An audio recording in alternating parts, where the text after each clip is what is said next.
History is just full of these crazy puzzles, but here's one of the biggest. Why do the most powerful, richest empires so often get toppled by outsiders who, on paper, seem to have absolutely nothing?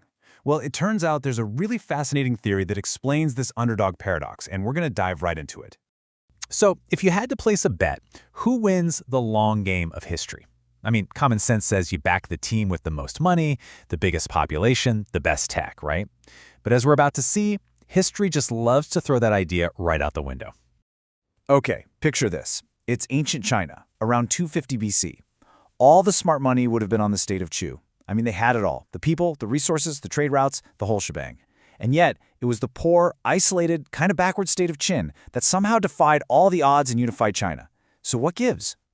And this isn't a one-off thing. We see the exact same pattern in ancient Greece.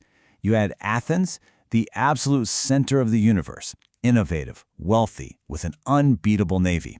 But who conquered them in the end? The Macedonians, a group the Greeks looked down on as poor, isolated barbarians. There is definitely a hidden logic at play here. All right, so here's the game plan for how we're going to crack this code.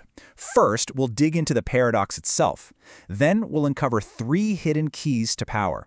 After that, we'll look at history as a game that's always changing, break down exactly how empires fall, and then finally see how this whole theory applies to the world we live in today. Okay, so if we really want to understand why the underdog wins, we've got to stop looking at the obvious stuff like money and population. This theory says there are 3 hidden keys to power. These are the things that really make a society tick. This idea right here is the heart of it all, and it's inspired by this incredible 14th century thinker, Ibn Khaldun. He basically said that groups on the fringes, because they face so much hardship, develop this powerful sense of group solidarity. He called it asabiya, that comfortable, rich societies lose. And that solidarity, that's their secret weapon. So key number 1 is energy. And we're not talking about oil or electricity here. We're talking about pure human will. It's that relentless, focused drive to get stuff done, usually because you have to.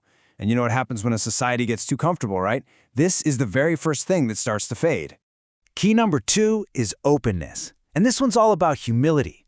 It's the ability to admit you might be wrong, to adapt when things change, and to actually learn from your screw-ups. The groups that win aren't the ones who think they have all the answers. They're the ones who are tough and are always learning. And finally, number 3, cohesion. This ties right back to Ibn Khaldun's big idea. It's that all for one, one for all vibe. It's the feeling that you're part of a team and you're willing to make sacrifices for the good of that team. When a group has this, they are unstoppable. When they lose it, they're a sitting duck. Okay, so we've got our 3 keys, right? Energy, openness, and cohesion. Now let's see how they actually play out in the game of empire. Because here's the crucial part. The rules for winning don't stay the same. They change dramatically as a civilization goes from rising star to fading giant. You can think of it like a life cycle. It kicks off with a scrappy startup phase, full of cooperation. Then that hardens into bureaucracy, where the game is all about protecting your status.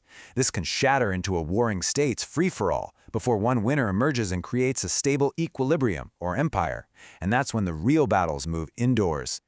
And what's absolutely wild is that the most creative, brilliant moments in history, think Confucius in China or Plato in Greece, they happen during that chaotic warring states phase. It seems like that intense, open competition forces everyone to be on their A-game. It's literally innovate or die. But the second an empire is established, the whole game flips on its head.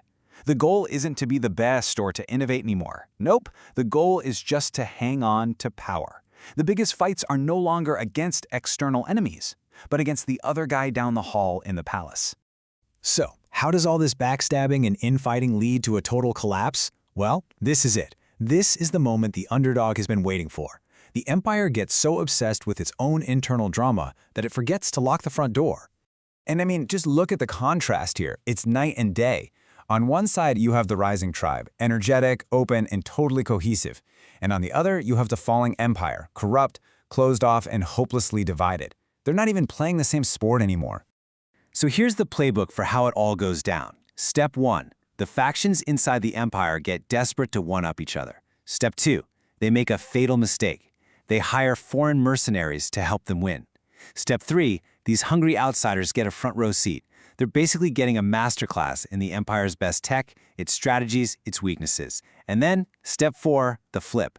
They realize, hey, we're stronger and more unified than these guys, and they just take over. So what this shows us is that the fall of an empire is rarely a simple invasion. It's more like a hostile takeover that starts with an invitation. The empire, in all its arrogance and division, literally trains its own replacements. They invite the wolves into the henhouse and then hand them the keys. Now, this is all fascinating ancient history, sure, but what if I told you this exact same framework could be a lens to understand the power dynamics of our world right now? The patterns are, believe it or not, surprisingly consistent. For example, check out this simulation that high schools sometimes run. It's called the World Game. Teams get assigned different countries. So Team USA gets an envelope stuffed with every resource you can imagine, paper, scissors, you name it. And Team Pakistan? They get an envelope that's completely empty. Nothing. And the result is just amazing.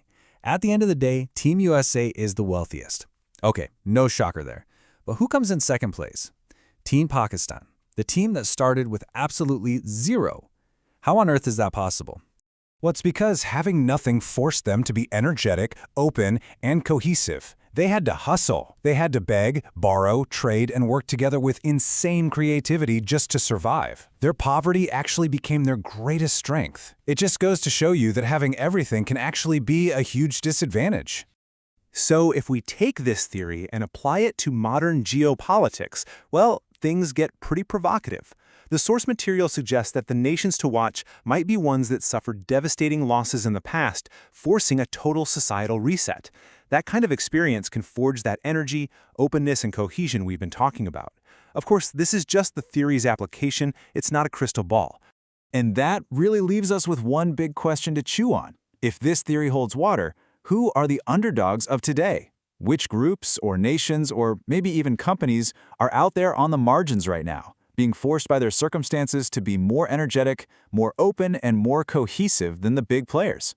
The answer to that question might just be a sneak peek into the future.